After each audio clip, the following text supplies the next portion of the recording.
Hall ticket வாங்க மாட்டேன், எக்ஸாமுக்கு போக மாட்டேன், பிராக்டிக்கல் அட்டன் பண்ண மாட்டேன், வேலைக்கு போக மாட்டேன், குழந்தை ஹாஸ்பிட்டல்லே இருந்தா கூட நான் இங்கதான் வந்து நிப்பேன். இங்க வந்து என் உசுரே போனாலும் சரி, எனக்கு தேவை மாற்றம்.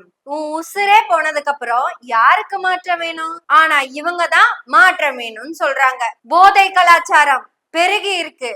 ஆனா இது வரைக்கும் வீடியோ போட்ட யாருமே போதையில இல்ல. ஆனா எல்லாரும் இங்க போதை இருக்கு, போதை இருக்கு, போதை இருக்குங்கிறாங்க. பெண்களுக்கு பாதுகாப்பே இல்லைன்னு சொல்றாங்க. ஆனா எல்லாரும் ரோட்ல பெரிய கூட்டத்துல நின்னுட்டு இருக்காங்க. அவ்வளவு ஏங்க, விவசாயம் தான் முக்கியம், விவசாயம் எல்லாரும் பண்ணணும் அப்படின்னு சொல்றவங்க கூட 3 கார் வாங்கி, இடம் 25 ஏக்கரும் வாங்கி அதுல விவசாயமே பண்றது இல்ல. அரசு மருத்துவமனை பக்கமே போகாதவங்க தான் அரசு மருத்துவமனை சரியில்லைன்னு சொல்றாங்க. தன்னுடைய குழந்தைய அரசு பள்ளியில சேர்க்காதவங்க தான் அரசு பள்ளியினுடைய தரத்தை பத்தி பேசுறாங்க. அரசு பேருந்துகளை பயன்படுத்தாதவங்க தான் தன்னோட கார்ல போய்கிட்டு உரிமை பயணம் வேண்டான்னு சொல்றாங்க. தமிழ்நாட்டை மாற்றி காட்டுவோம், தமிழ்நாட்டை வளர்ந்த மாநிலமா மாத்துவோம். எந்த மாநிலத்தை விட அப்படின்னு ஒரு கேள்வி இருக்குல்ல.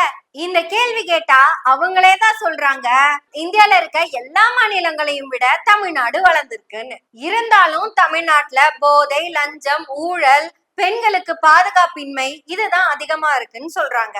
இது எல்லாமே ஒரு மாநிலத்துல இருந்தா உண்மையாலுமே அந்த மாநிலம் எப்படி இருக்கும் அப்படிங்கறத நீங்க வட இந்திய மாநிலங்களை தான் போய் பார்க்கணும். சரி, அப்போ இந்த குற்றச்சாட்டை ஏன் இன்னும் தொடர்ந்து சொல்லிக்கிட்டு இருக்காங்க அப்படின்னு கேட்டீங்கன்னா, அதுக்கு பேருதான் ப்ரொபகண்டா அரசியல். ஹால் டிக்கெட்டே வாங்காத ஒரு மாணவிதான் எக்ஸாமும் எழுதாம பாஸும் பண்ணாம என்ன மாற்றத்தை கொண்டு வர போறோம்?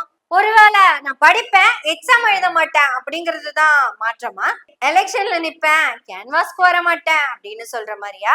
தமிழ்நாட்டை பத்தி இன்னைக்கு நேத்து இல்லைங்க, கடந்த 70 வருஷத்துக்கு மேலேயாவே இந்த மாதிரி ஒரு பிம்பம் கட்டமைக்கப்பட்டுக்கிட்டே தான் வருது. ஒருவேளை ஹிந்தி திணிப்ப தமிழ்நாடு ஏற்றுக்கொண்டிருந்தால் தமிழ்நாடு சிறந்த மாநிலமா இருந்திருக்குமோ?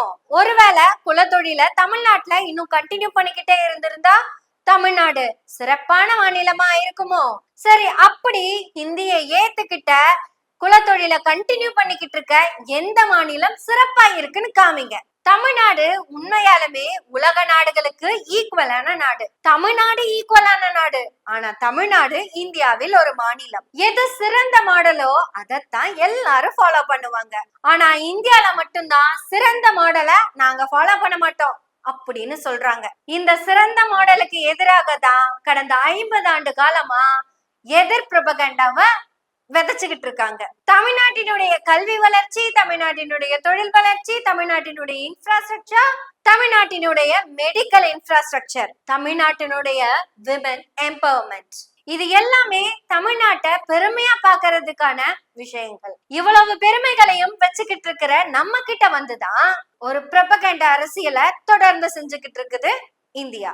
இந்தியாவே நீ என் தாய்நாடு, தமிழ்நாட்டை விட சிறப்பான ஒரு மாநிலத்தை நீ உருவாக்கி வை, அத நாங்க ஃபாலோ பண்றோம். அது வரைக்கும் இந்தியாவே தமிழ்நாட்டை நீங்க ஃபாலோ பண்ணுங்க. தமிழ்நாட்டவே இந்தியா ஃபாலோ பண்ணணும் அப்படின்னா நாளைக்கு நடக்க போற எலெக்ஷன் ரொம்ப ரொம்ப முக்கியம். இது வரைக்கும் இந்தியாவில எந்த மாநிலத்திலையும் 100% வாக்குப்பதிவு பதிவானதே கிடையாது. தமிழ்நாட்டுல நாளைக்கு அதை நடக்க வைக்கிறோம். ஒருவேளை அப்படி நடத்த முடியலன்னா அதிகபட்ச வாக்கு சதவீதம் எதுவோ அதை தமிழ்நாடு செய்யட்டும். இது நம் தமிழ்நாட்டின் உரிமைக்கான தேர்தல்.